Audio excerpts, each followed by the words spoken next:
You ever notice how betrayal doesn't announce itself? Doesn't ring the doorbell, doesn't shatter glass. It seeps, quiet, like mildew behind the walls.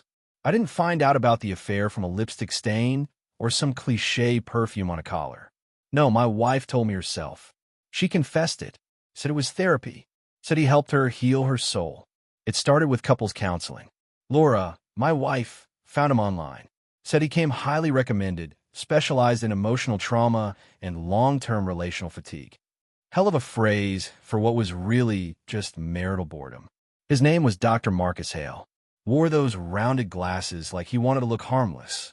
Always soft-spoken, always dressed like a professor who lost tenure, but never stopped correcting people. He ran a small private practice out of a brick townhouse, the kind that looks quaint from the outside but smells like anxiety and Lysol inside. I didn't like him from the start, and now I know why. First few sessions, he hardly looked at me. Asked her questions like I wasn't even there. How long have you felt unseen? When did you stop feeling safe? Never mind that I was sitting right there, knuckles white on the armrest. Laura answered with a sort of restrained elegance, like a woman who had rehearsed these lines. And I just sat there nodding, swallowing blood, calling it understanding. It wasn't until the sixth session she stopped inviting me. He says, I need to do some individual work, she said one night, folding laundry with the kind of casualness you use when you're hiding a loaded gun in your purse. Some of the roots of my pain are independent of our marriage. I wanted to ask if one of those roots had Marcus Hale's hands wrapped around it, but I bit my tongue. The irony, of course, is that I was raised to believe therapy was a good thing. Healing. Productive. Never realized it could be weaponized. Weeks passed, then months. She came home different, lighter, not happier, just less burdened. That should have been a red flag. Healing doesn't come without scars. But Laura, she floated. And then one night, she told me. I remember the couch we sat on. Beige fabric. The corner cushion always sank a little deeper because I leaned there during late-night reruns. She sat opposite me, legs crossed like a news anchor. That calm, that rehearsed. I need to tell you something, she said, her voice doing that thing, gentle like she was worried I might break before she did. I didn't interrupt. I didn't even blink. She said it plainly, like she was ordering lunch. I've been seeing Marcus outside of therapy. And there it was. 6 words that took a sledgehammer to the cathedral I thought was our marriage. I didn't shout, didn't cry. I just nodded like a man studying the final puzzle piece in a 1,000-piece box and realizing the picture was of someone else entirely. She looked almost relieved, like the weight was off, like she had finally honored her truth. He helped me heal, she said. He saw things in me you didn't. I remember thinking that line had to be plagiarized. No way she came up with that on her own.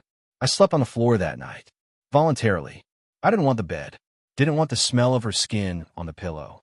I didn't even want the dreams. But they came anyway. I saw them in that office, on that leather couch where we'd once sat as husband and wife. Only this time, he wasn't scribbling notes.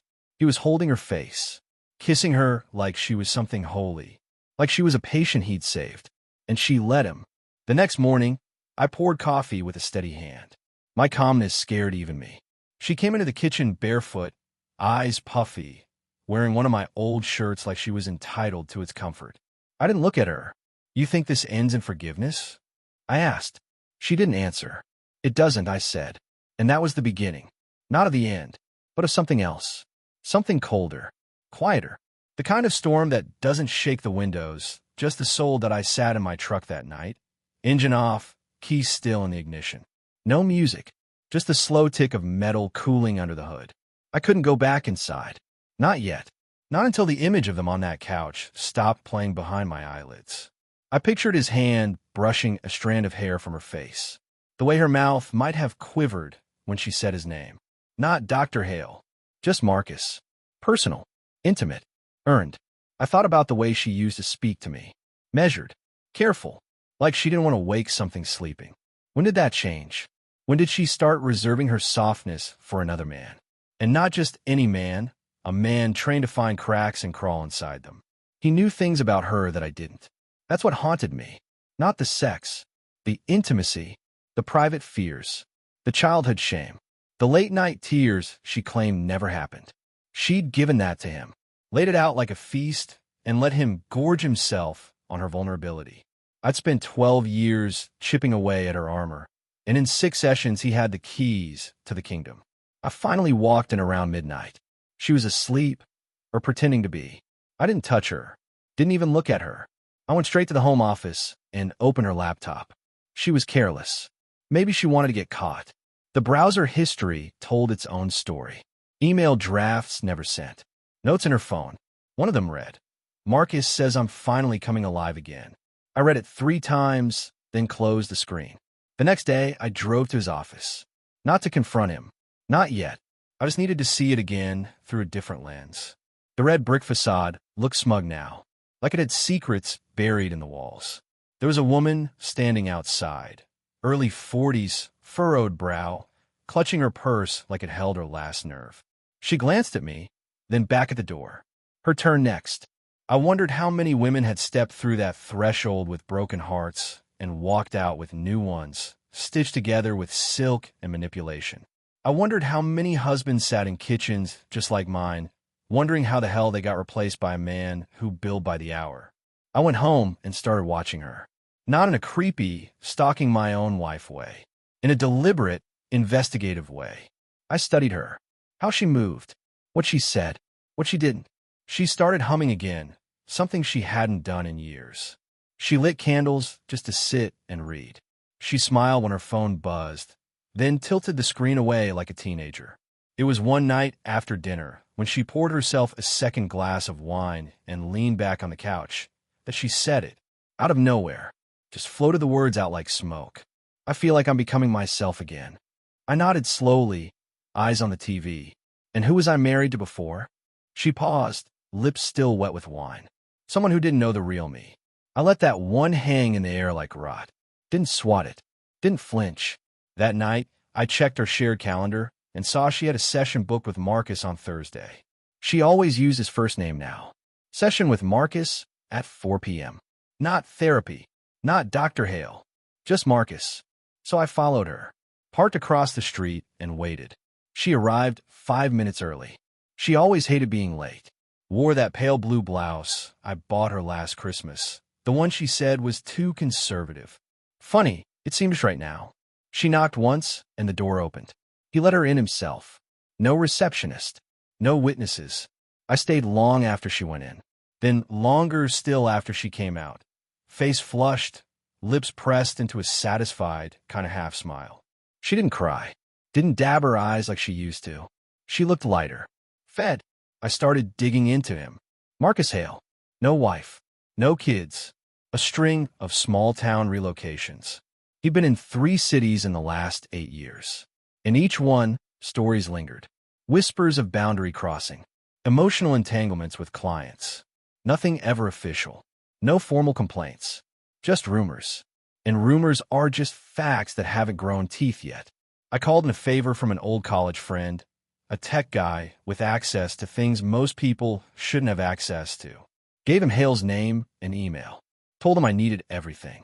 He didn't ask why. 3 days later, I had the logins. Emails. Schedules. Notes. Nothing clinical. Marcus used personal accounts for his extracurriculars.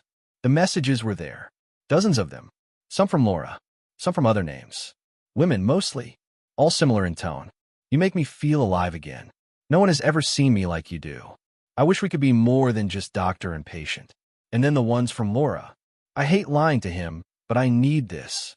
When I'm with you, I don't feel like a mother or a wife. I just feel like me. I sat in the dark, reading those lines over and over until they didn't even sound like English anymore. I wasn't angry yet. That came later. At first, I just felt cold, because that's when I realized something. Marcus wasn't just treating broken women. He was creating them.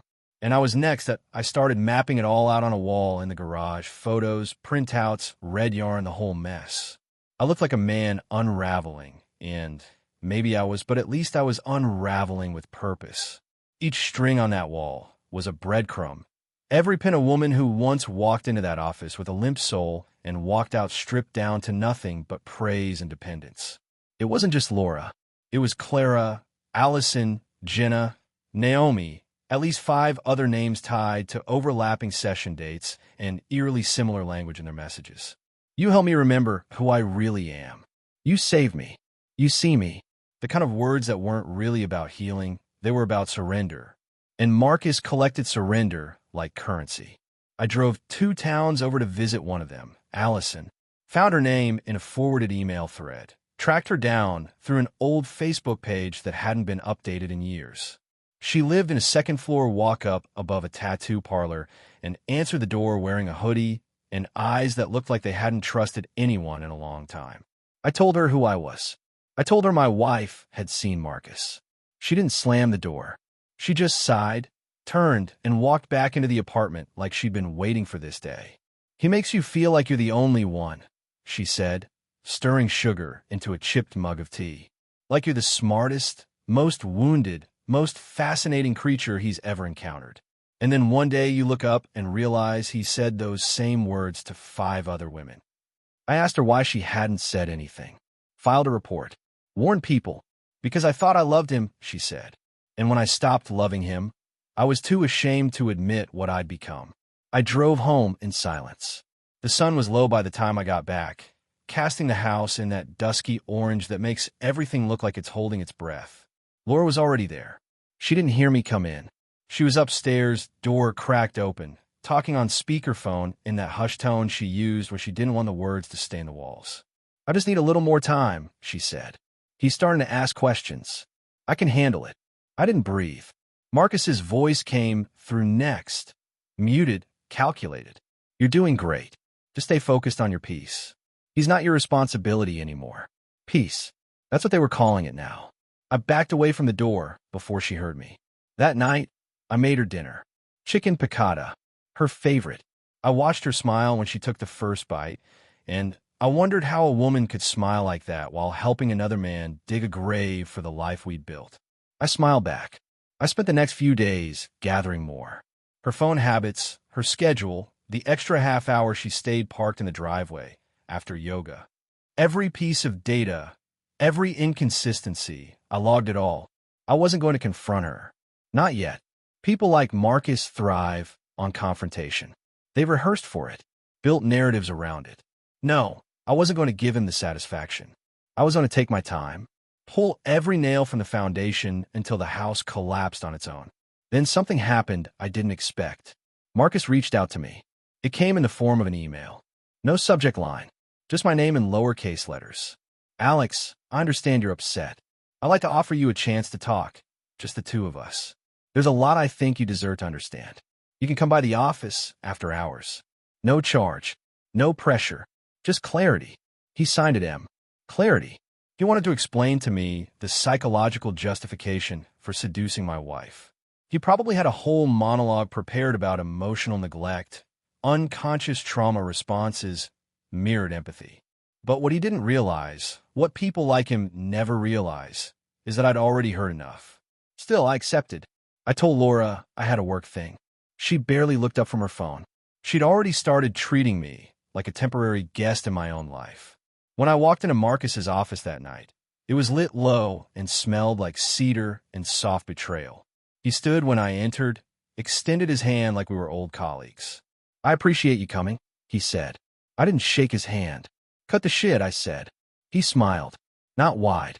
Just enough to show that he thought he still had control. She came to me broken, he said, gesturing for me to sit. She left because you trained her to believe she was, I replied, remaining on my feet. He tilted his head, almost impressed. That's not how healing works. No, I said, leaning in, that's how cults work. His eyes darkened. I've seen your pattern, I continued. The women. The same language. The same seduction in the name of salvation. You don't fix people. You break them down so they'll think you're the only one who can rebuild them. He sat back in his chair, the facade cracking just slightly. I took a step forward. She won't leave me for you, I said, voice low. She'll leave you just like the others. Once she sees what you are. And what am I? He asked, mask slipping. I smiled. For the first time in weeks, I smiled without bitterness. You're a man who thinks he's a god. I turned and walked out. I didn't need to see the fall. I just needed to light the fuse. And oh, Did I have something planned that I didn't go home right away? After walking out of Marcus's office, I sat in the parking lot across the street and watched the windows of his practice go dark one by one. He didn't lock the front door until 10 minutes after I'd left. That told me everything I needed to know. He sat there thinking, replaying the conversation, calculating. Men like him aren't used to being confronted. They're used to controlling the narrative, staying one step ahead. But now the script was slipping, and he felt it. I didn't need to raise my voice. I didn't need to punch him in the face. I'd already done the worst thing you can do to a narcissist. I made him feel seen. By the time I got back home, Laura was in bed, pretending to sleep again. I stood in the doorway and watched her for a moment, her back to me, one leg curled around the sheet like she still owned the room. I wondered what she dreamed about now, if she saw his face in the dark, if she imagined a life where I was gone and she could play the grieving wife with perfect mascara and a narrative no one would question. I didn't crawl in beside her. I went downstairs and opened my laptop. It was time to light the fuse. First, I printed the emails. Every last one. From Laura. From Marcus. From the other women. I didn't just print them. I highlighted them. Annotated them. I wanted them to read like gospel in a courtroom. Then I took screenshots of his calendar, showing overlapping session times, duplicate bookings, late-night appointments that conveniently stopped right before hotel charges appeared on his statement. I wasn't a hacker. I didn't need to be. Marcus was arrogant, sloppy, and overconfident.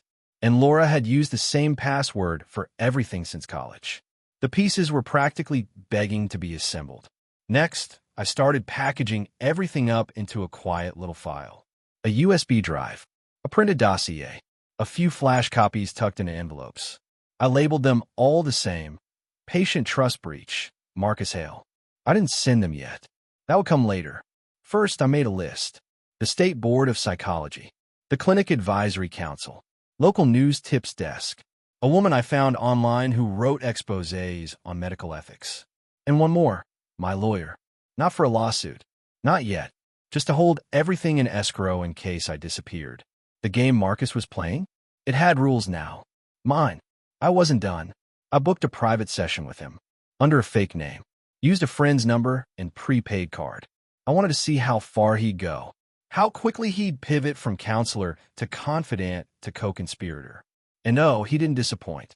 In 30 minutes, he told me I was trapped in a performative masculine dynamic, that intimacy starvation leads to detachment and moral justifications for violence, and that sometimes stepping away from toxic union is the only way to reclaim your narrative. All that without knowing my name. All that without asking a single question about what I wanted. After the session, I sent him a message. Just 3 words. I recorded everything. He didn't respond. Not at first. But the next morning, Laura got a call. I listened from the hallway. Her voice dropped to that tone I'd come to hate. Low, breathy, performative. Marcus, calm down. No, he doesn't know anything. He's grieving. He's confused. Grieving. That's what she called it. Not betrayed. Not humiliated. Not methodically setting the stage to burn both their reputations to ash. No, just a confused husband who'd lost his way. I made coffee and waited for her to come downstairs. When she did, I slid a folder across the table. "What's this?" she asked. "Read it." She opened it. Her eyes scanned the first page, then the second, then the email from her, printed in bold, highlighter under each line.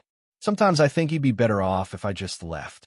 You understand me in a way Alex never tried to. When I'm with you, I don't feel ashamed." Her hand trembled. "You think I don't know who you are?" I said quietly. "You think you're the wounded one in this. But you made choices, and now you're going to live with them." She looked up, and for the first time in weeks, she didn't say anything. No excuses, no tears, just silence. The kind that sits heavy in your chest long after the door has closed. I stood. I'm not going to shout. I'm not going to beg. I'm going to take everything you gave him, your words, your lies, your confessions, and I'm going to make sure the whole damn world sees them. She opened her mouth, but nothing came out. "Do whatever you want, Laura," I said, stepping past her. "Just know that for every session you had with Marcus, I had a copy waiting in the wings. The fuse is lit." And with that, I left. Because sometimes revenge doesn't come with fire and fury. Sometimes it comes with silence and a deadline and a man who stopped hoping for apologies and started writing the ending himself. She was gone when I came back the next morning. Her half of the closet emptied in haste. Drawers yanked open and left like open wounds. A faint perfume still hung in the room, that same floral sweetness I once associated with Sunday mornings and a low hum of her singing in the kitchen. Now it smelled like abandonment, like cowardice. No note, no goodbye, just the void where her presence used to be and a sudden, echoing quiet that settled over the house like dust on a coffin. I didn't panic. This was the move of someone who thought she was slipping away clean, disappearing before the backlash could find her. But she had underestimated the size of the crater she'd left behind. She didn't take her laptop. That was her first mistake. Her email was still logged in, and I scoured it like a man searching for the last dry match before a storm. There were messages from Marcus. Panicked. Short. He knows. Shut it down. Get out. Deny everything. And then one that stood out from the rest. I think he sent the files. Someone from the board called me. If this gets out, it's not just my license. It's my life. I smiled at that. A small, hard thing. Because it was working. The fuse had caught. The fire was crawling toward their pretty little lies. I forwarded the emails to my backup drive. Then I sent copies to my lawyer. Redundancy. The kind you learn when you realize people will lie, even as they're bleeding. Then I went to the garage and took down the board. The pins, the strings, the taped faces, all of it folded into a box I labeled with a single word in permanent marker. Evidence. It felt like packing away a body. Clean, procedural, unfeeling. 2 days later, the first crack appeared. A woman named Naomi called. Her voice was trembling, but there was fire underneath it. I saw your post, she said. About Marcus. You're not the only one. She told me how he'd preyed on her during a vulnerable stretch. Divorce, depression, therapy spun into intimacy like sugar into poison. I didn't need more proof, but I recorded the call anyway. Consent, documentation, collateral. The next one came anonymously. An email. No name, no greeting, just a subject line. He's done this in 3 cities before yours. I have records. Attached was a zip file. Client lists, appointment logs, text threads, some redacted, some raw and bleeding. Women's stories. Names. Ages. Notes like, progressing rapidly. Expressed attachment. May need a taper. Like he was managing a medication, not a person. I started putting together a master timeline. I didn't need revenge anymore. I had something better, momentum, and then came a call from the board. We've received multiple complaints. The voice on the other end said, clipped and official. Some quite serious. Are you willing to testify? I said yes before they finished the question. It didn't take long after that. Marcus Hale was suspended pending investigation. The clinic shut down for a temporary restructuring, though we both knew it was a slow death rattle. I watched the announcement online. No apology. Just a hollow press release about ethics and patient safety. Laura didn't call. She didn't text. But I saw her name surface in the forums where women were now anonymously sharing their stories. One account read, I thought I was special. I thought I was finally understood. Turns out I was just next. It was her. I recognized the cadence. I should have felt vindicated, but all I felt was empty, like winning a war that still left your house in ashes. I kept wondering when she realized it wasn't real. If it hit her in the car as she drove away. Or in some motel room when he stopped replying. When she saw herself in the mirror and realized she'd left everything behind for a fantasy built by a man who'd done this all before and would have done it again. That night, I sat in the kitchen staring at my phone, not waiting for her to call, just waiting for the silence to mean something. I thought of the life we'd had, the promises, the slow unraveling, the lies stacked like bricks. And I realized something simple and cruel. Laura didn't just cheat on me. She outsourced her healing, gave her pain to a man who saw it as currency. And in doing so, she lit a fire she couldn't control. I took the last folder from the table, the one I hadn't sent anywhere, a backup of every message she ever wrote to me during our marriage. I walked outside, lit the grill, and set it ablaze. Watched the pages curl and blacken, all that warmth and history reduced to drifting ash. I didn't need them anymore. The first thing I did was take down the photos. Not all of them, just the ones where she was smiling too wide, like she knew something I didn't. They hung on the walls like ghosts, daring me to pretend we'd been happy. I boxed them up and slid them into the attic where the lies could gather dust beside Christmas lights and forgotten heirlooms. The house felt bigger afterward, quieter, like it was waiting for me to claim it back.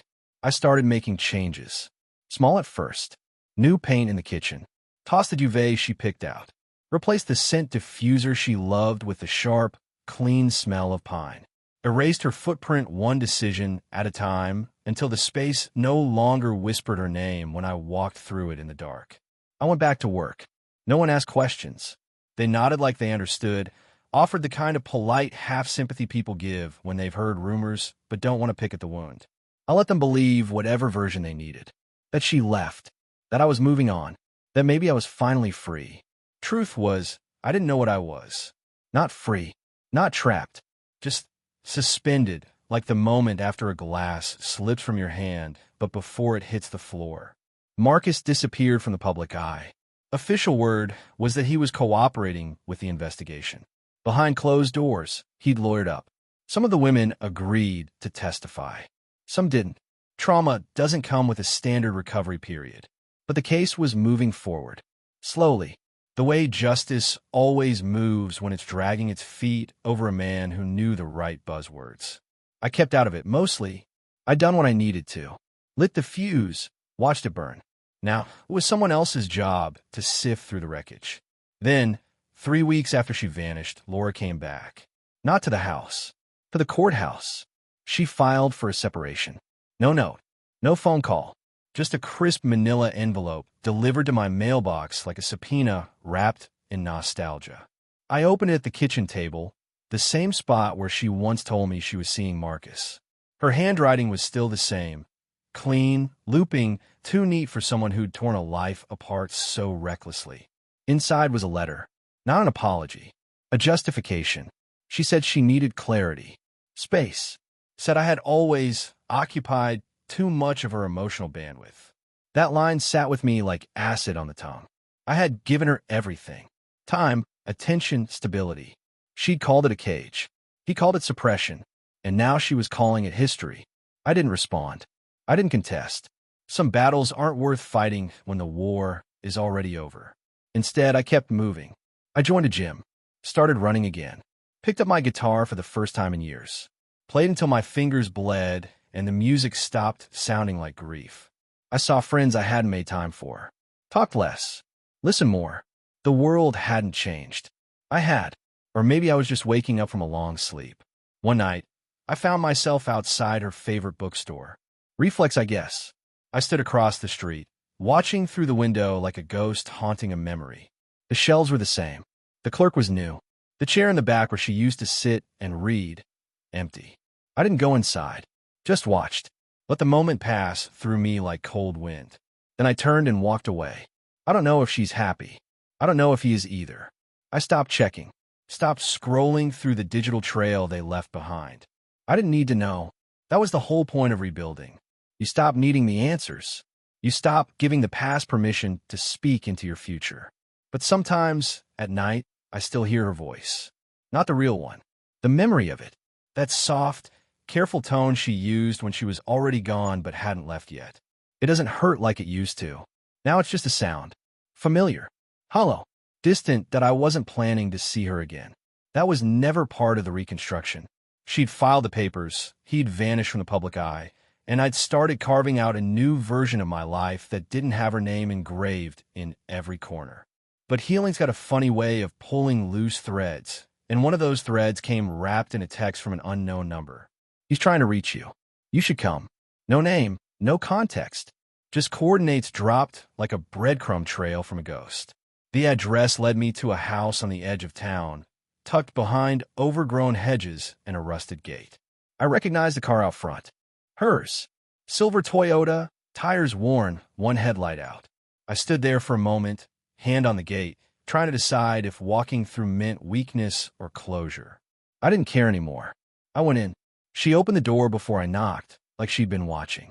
Same face, but something different in the eyes. Tired.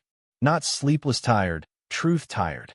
The kind that comes from living in a story that's already unraveled. She didn't say anything at first, just stepped aside and let me pass. The inside smelled like lavender and old smoke. Couch in the corner. One suitcase by the door. A half-packed life with nowhere left to go. He's gone, she said finally. I didn't reply. Left the state. Said he couldn't handle the pressure. That I was making things worse for him. She sat down across from me, knees pulled in like a kid being scolded. I looked at her. He's right. That hit. Not hard. Just honest. She nodded, folded her arms tighter around her legs. I thought it was real, she whispered. I thought someone finally saw me. He saw what you let him see. That's different. She looked up then, and for the first time, there was no anger. No defense. Just silence thick enough to choke on. I didn't come here to fix anything, I said. There's nothing left to fix. But I figured if we were going to bury this, we should do it face to face. She wiped at her eye like she hadn't realized she was crying. I don't know who I am anymore. That's because you let someone else tell you who you were. And when he left, he took the blueprint with him. I didn't mean to hurt you. You didn't mean not to either. That was the end of it. No shouting. No grand scene. Just the truth laid out like bodies between us. She reached into her pocket, pulled out a small flash drive, and slid it across the table. His notes. His recordings. Everything he said about me. About you. It's yours if you want it. I left it on the table. I don't need more evidence, I said. I need less of all of this. She stood when I did. Didn't try to stop me. Didn't follow. Just stood in that doorway like she was waiting for something that would never come. I looked at her one last time, not as a wife, not as a traitor, but as a person hollowed out by her own undoing. And I realized something. This wasn't revenge anymore. This was release. I walked away without looking back. That rain the next morning. Not a storm, just the kind of steady drizzle that makes everything feel muted, like the world's holding its breath. I sat on the porch with a black coffee and no appetite. The silence didn't press as hard as it used to. There was space in it now, room to breathe. I thought of the woman in that house, sitting beside a suitcase and a hard drive full of confessions. Thought of the man who ran when the weight got too heavy, who played God until someone called him mortal. But mostly, I thought about myself. The version of me that existed before the fire, before the unraveling, before I learned that love could rot from the inside while still looking beautiful on the surface. I hadn't touched the flash drive. Still hadn't decided if I would. Part of me wanted to hear it all, to know exactly what lies were told, what versions of me they passed back and forth in the dark. But another part, the quieter, colder part, knew there was nothing in those files that would change the outcome. Truth had done its work already. The fuse had burned down. The walls had collapsed. The story was over. I walked the neighborhood for the first time in months. Familiar houses, familiar faces, all of them nodding politely, like they'd been watching my house the way people watch fires from a safe distance. I didn't blame them. You don't run toward a man unraveling. You wait and see if he puts himself back together. And I had, piece by jagged piece. Not into the man I was before. He was gone, but into something else. Something harder, sharper, cleaner. I'd stopped sleeping in the bedroom. Something about that space still hummed with old tension. I'd taken the guest room instead. Smaller, simpler. Just a bed and a lamp and the soft sound of rain against the window. I slept better there. Maybe because there were no memories soaked into the walls. Maybe because that room had never heard a lie. A letter came that afternoon. From the board. Formal language, stiff formatting, but the message was clear. Marcus Hale was stripped of his license. Permanently. The investigation was closed. The testimonies were enough. Mine among them. They thanked me for my bravery, my honesty, my cooperation. I set the letter down without reading it twice. Closure is just a word people use to describe a wound that's no longer bleeding. It doesn't mean it stopped hurting. I went back to the garage one last time. The evidence board was gone, but the outline remained. Faint lines on the wall where tape had been, little punctures from thumbtacks. Scars. I left them. Didn't paint over them. Didn't patch the holes. They were reminders. Proof that I hadn't imagined it. That sometimes the worst parts of our lives are real, and they don't need to be hidden to be overcome. Laura never reached out again. Not after that day. Not even to ask about the divorce. Her lawyer handled it. We signed the papers without speaking. I didn't feel relief when I saw her name disappear from the documents. I didn't feel anything. That was the point. She had wanted a man who didn't carry the weight of silence. I became one who carried silence like armor. I kept the flash drive, locked it in a drawer, top shelf. Not because I wanted revenge, not because I planned to use it, just because I wanted the option. That's what power is, I've learned. Not the fire itself, the match, the choice to strike it or not. The rain kept falling as night came. I sat in the dark, no music, no noise, just the sound of water hitting the roof. My house, my space, my story now. I didn't need justice anymore. I'd already taken it, quietly, precisely, and I'd left them both to live with what they'd done. That was the real punishment, watching everything fall and knowing it started with them. Sometimes I still wonder what might have happened if she'd told me the truth earlier, if she'd come to me before Marcus did. But those are the questions of a man who still believes in what could have been. I'm not him anymore. I'm not bitter, not broken, just clean hands, cold heart, and finally peace.